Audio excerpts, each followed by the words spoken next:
for the oppression of the poor, for the lamentation of those in need, of those being oppressed. Arise, says Yahweh.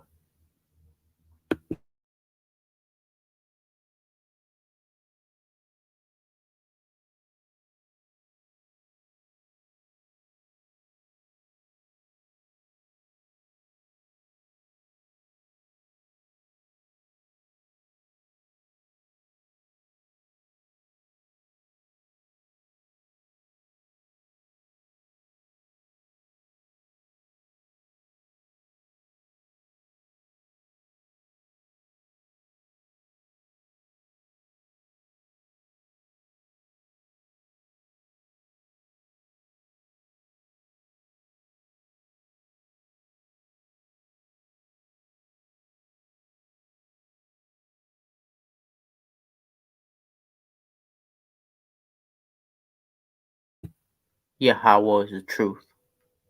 The word of Yahweh is the truth.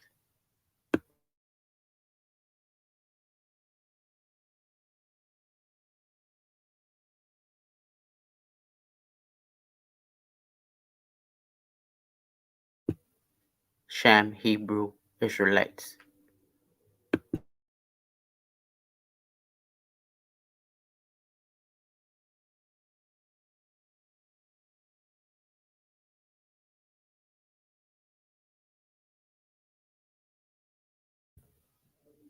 We had children with light skinned women and dark skinned women. Yahweh is king forever.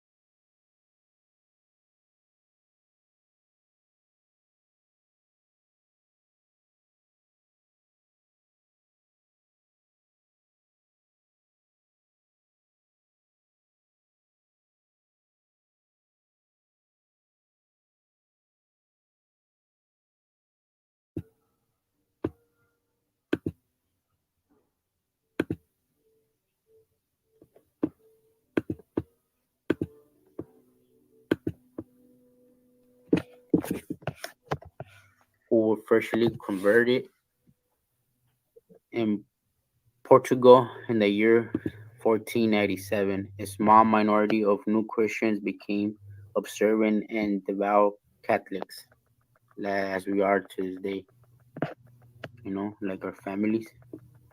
But a great number of them under remain underground Israelites for centuries to come, who kept our customs. Ostensibly, ostensibly, they were Catholics and they went to church and outwardly observed the Catholic ritual, but at the same time, they continued to practice Israelite rites and ceremonies in secret. These Israelites and their descendants were called Anusim, in Hebrew, the forcefully converted.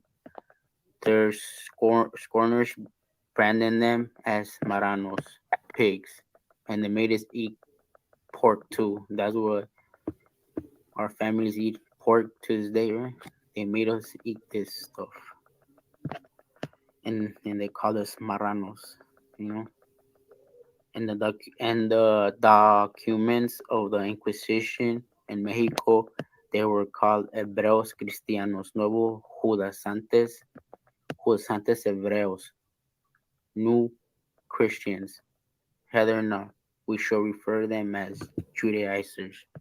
They migrated to Mexico partly because of economic opportunities already mentioned, but mainly in order to live far away from the suspicious eyes of their Christian neighbors and acquaintances. So they might be able to follow and to practice secretly their customs, cultural values of their ancestors. The Spanish authorities who had justified the expulsion decree of May 1492 by their by the fear of the Israelites corrupting the Christians and their faith, were also suspicious of new converts to Christianity and did not trust their sincerity. Thus, Elizabeth the Catholic gave strict orders to only all Christian, meaning Israelites that were Christians like for generations, who could prove that there were four grandparents had already been converted to Catholic faith por los cuarto castados, migrate to the newly discovered America's territories. After her death, King Ferdinand, however, allowed new Christian, nah, Ferdinand, because Yahawah was the king. Ferdinand, however, allowed new Christians to do it. Charles V canceled this permission in 1518. On September 5, 1522, a decree was published to allow new Israelites or Muslim converts, what they call this, Moriscos, the people that were in Morocco, and then when they were converted to Islam. They're the same people as the Iberians. You know, what I'm talking about? So when Islam came in, they converted the people from Morocco to Islam, to the religion, and many of them went to the Iberian with their relatives, and we also mixed with each other more, you know, and we became Muslims, you know, or Christians. It depends on the areas that we were, but we're the same people, right? We were the Iberians, you know, what they call it, the Hispanics, Iberians, the Hebrews, the Shemitic Hebrews, Israelites, who converted to religion, basically, and their children to migrate to New Spain,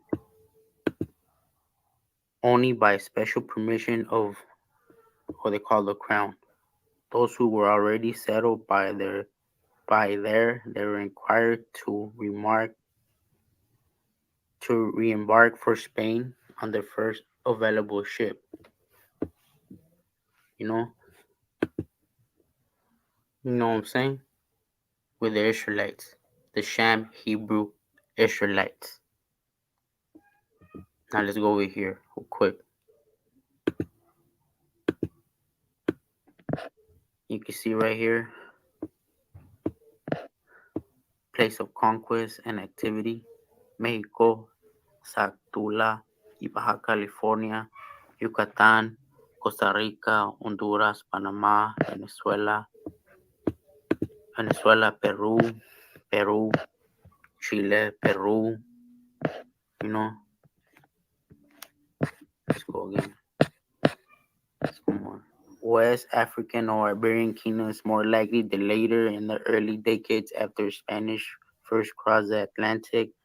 They were servants or slaves. They were more typical and later were less likely to authorize their liberty in the Americas than armed auxiliaries. Even in the militarized environment of the early conquest of the years often blur the line between the armed and unarmed.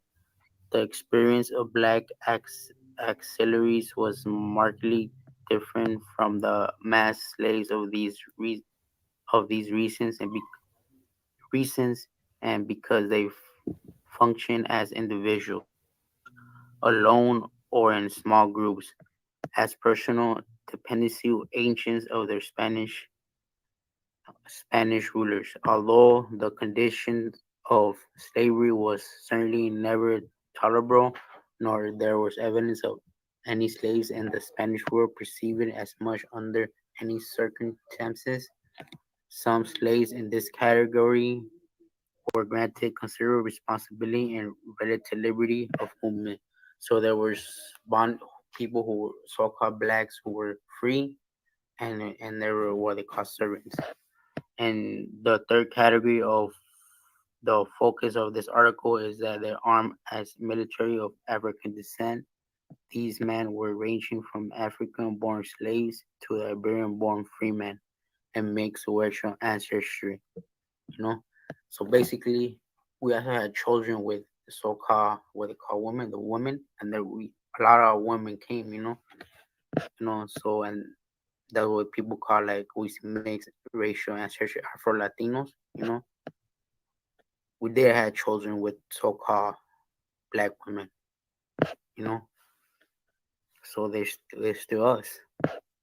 The enslavement acquired or both during these times and during ancient times as well. You know, you know, the enslavement acquired their liberty soon after they became fighting along the Spanish, if not before. Very few black conquistadores seem to have remained as slaves after their participation in the conquest. Many of them went to like what they call Veracruz. Also went through down South America and stuff. You could see, you could tell. Much so, such such men tended to hold predictable posts during and after the conquest, and to become the early colonial life in certain ways. There were few in numbers, but their lives sufficiently conform to certain patterns for analytical generalizing to be made about them. Nor did this phenomenon of the black conquistadors end with the initial service of Spanish conquest. As argued later, the article is survived in various forms throughout the colonial period. A more an important part of what we call black experience in Spanish America.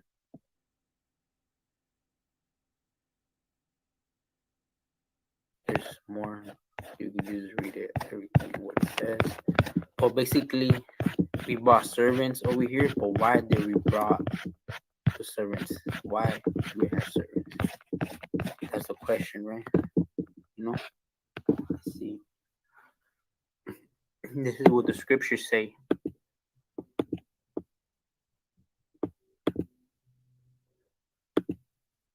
Right. Let's check right here real quick. Let's go to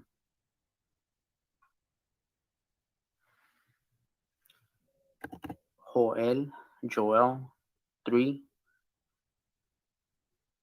chapter 3, verse 5 to 8.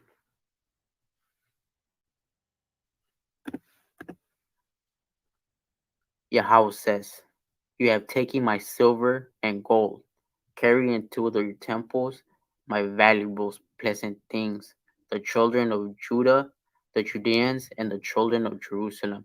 You have sold as merchandise to Havan, Jaffa. You remove them far from their borders, territories. Behold, I will raise them out where you have sold them, and I will return to your recompense and treatment to your own head.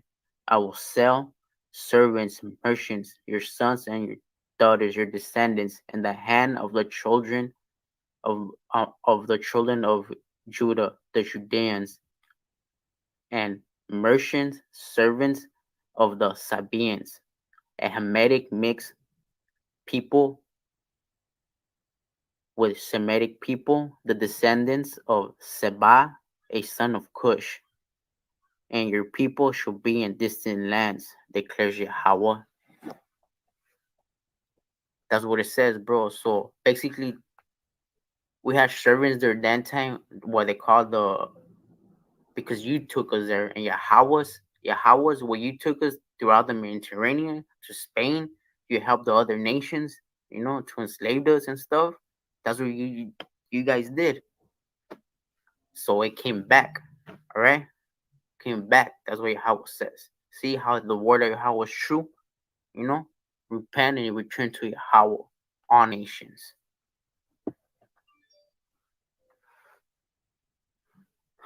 Now, let's talk about the native conquistadores, the indigenous allies in America. But first, let's get this right here.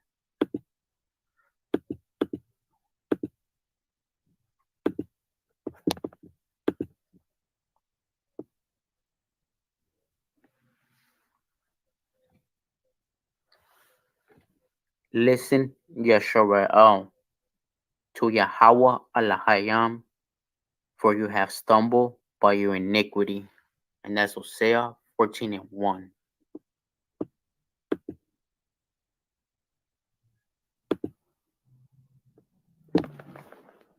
So let's go on page 45 real quick.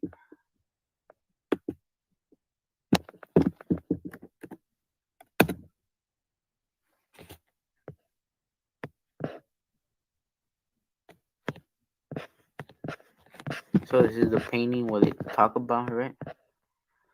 Now let's go right here first. The traditional conquistador-based view of the conquest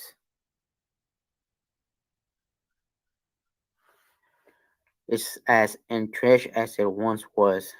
On the one hand, 7 myths of the Spanish conquerors present these myths, meaning the misconceptions and well and stretched enormous petitions as so deeply rooted as persist in some form or another to this day. On the other hand, the book was also made possible by increasing number of revisionist voices and presentations of the myth debunking evidence. A development of notably reflection in the present volume indeed aspect of the revisionist view of the conquest that has arguably become most widely known and accepted is the existence of the native allies. The most obvious example of this undisputed fact is that the Tlaxcala provided a large number of warriors to assist the Spanish in their siege and the structure of Tenochtitlan. In fact, this is no longer a revisionist observation at all, as no historian today will argue the marginalization of Tezcaltecas of Tezcalteca and the Quixlac paintings accurately reflect these roles in the destruction of the Mexican Empire of the Mexica Empire. However, what is less well known is full extended in nature of native support and influence during the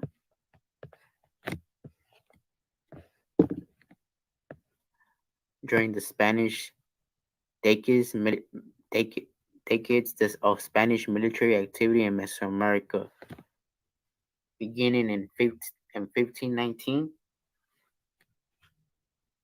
In this chapter, would this would discuss the Navy roles in 4 categories, moving from better known towards more novel suggestions regarding the causes of conquest, patterns, and possibilities. These 4 categories are first, numbers of naval auxiliaries; second, the ubiquity of native allies beyond the best known examples of the Spanish Mexica War of 1582 to 21. The third, crucial role of the non-combatant auxiliaries such as guides, spies, interpreters, porters, cooks, and so on. The fourth, possibility that the Spanish conquest intimated, inte- imitated pre-conquest patterns of imperial expansion in Mesoamerica, so that it became the model of some extent of the conquest that created the Mexica Empire. Our sources are a combination of external resources and primary archival, archival ones. Most petitions sent to Spain by the 16th centuries. Mesoamerica conquistadores. Now, let's read what it says right here. Watch. It's in Spanish, but let's go with the translation in English real quick. So you guys read in Spanish too.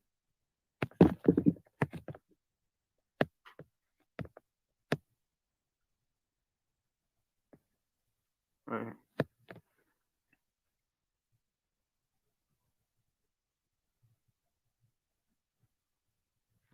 And he saw that at the time there came to help in the conquest a great quantity of Indian friends, natives of Tlaxcala, and Mexicans, and natives of Cholula and Zapoteca and Mixteca and Yope, and from Cuauhtémoc, all friends of the Spaniards, who offered coming of this land, and witness saw and the service of power of our King and Majesty. Yahweh is the King, Yahweh is the Majesty. But I think they were talking to this the over there writing a letter. Were all the battles and encounters and served very well with their persons and their arms, offering much exhaustion and hunger, and their privation and many wounds over the years, until the land was conquered and pacified and placed under dominion of your majesty. You know?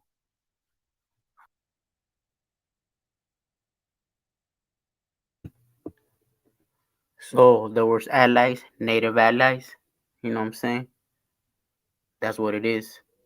You know, we're the same people. We're Sham Hebrew Israelites. The natives and the Hispanics are Sham Hebrew Israelites.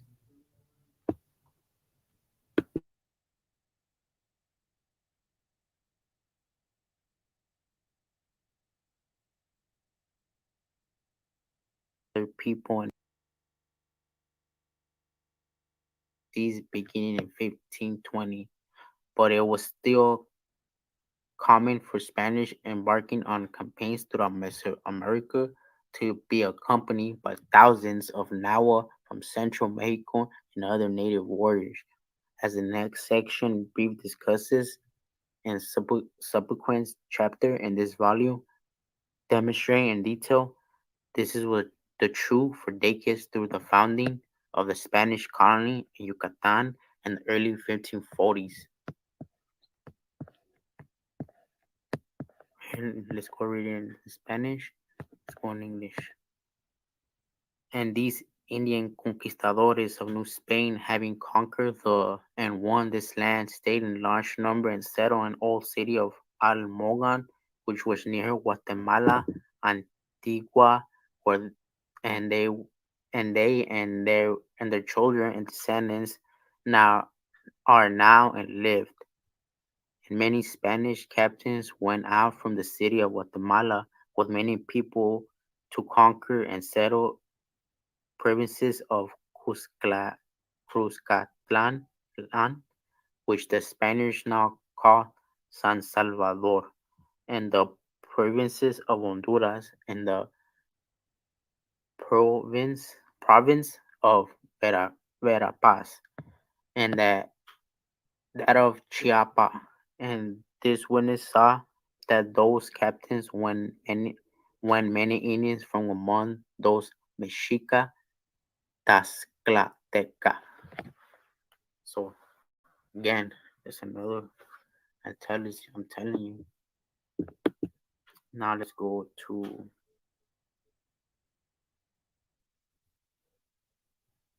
over here. Look,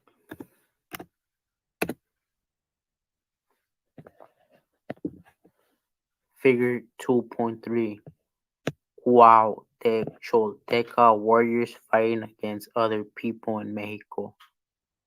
Left and Guatemala, right.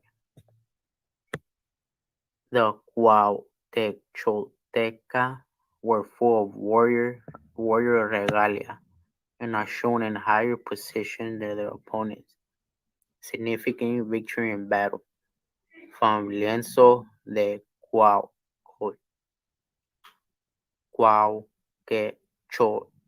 and you see the depiction. Natives versus natives. Tribal warfare. You know, between the natives and the Spanish, because we're all brothers. Now, let's go over here real quick.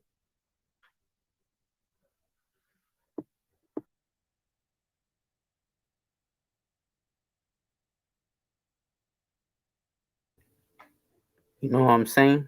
That's what it is. Now let's go check this real quick.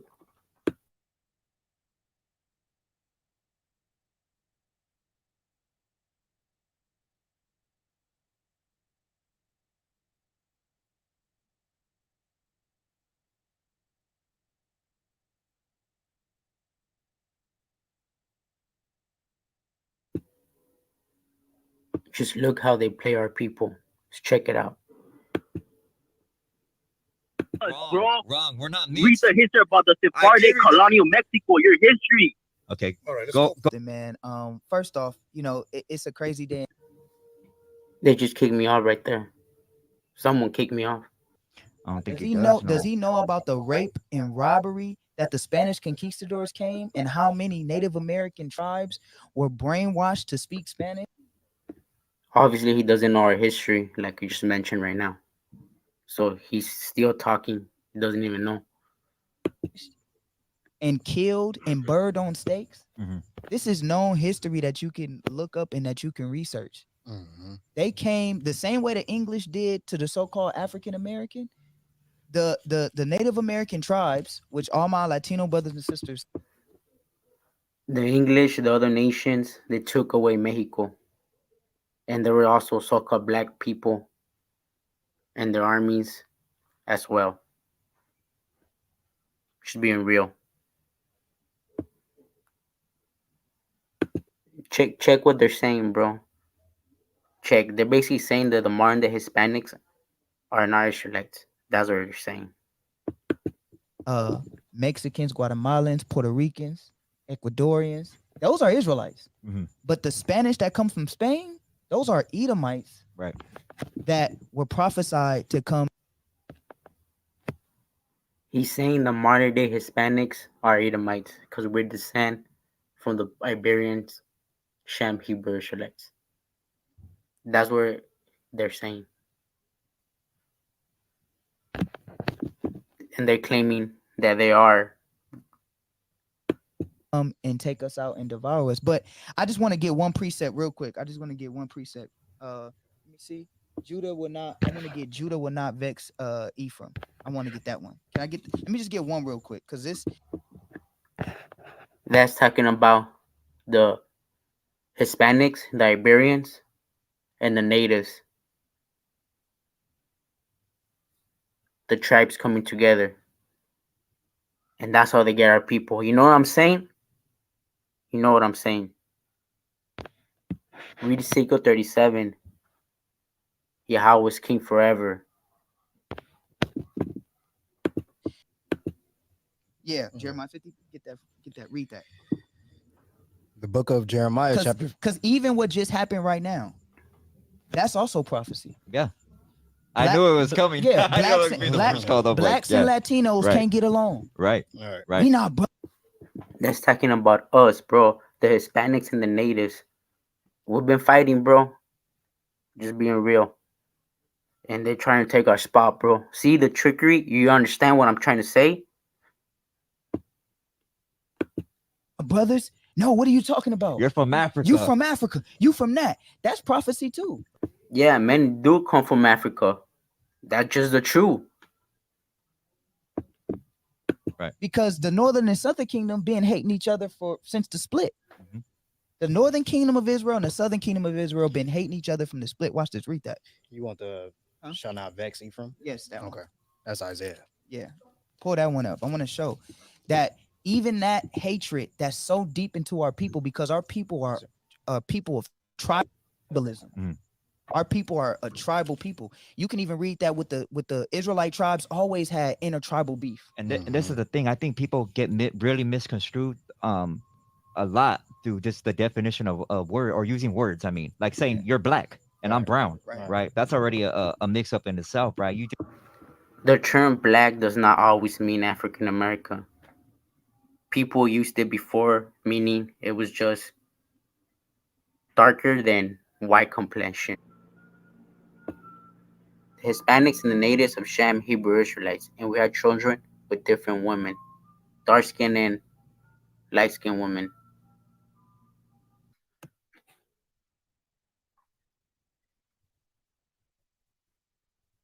And this is Hosea 14 and 9.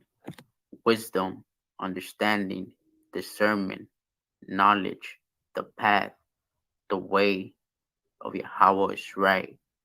Justice, what is right, is the path, the walk, the journey. But those that break away fall.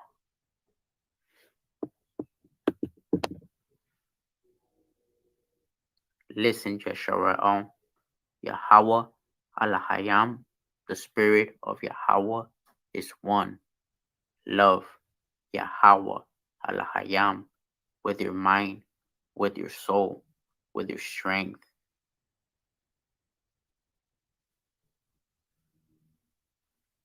Yahweh, He exists, existence, reality.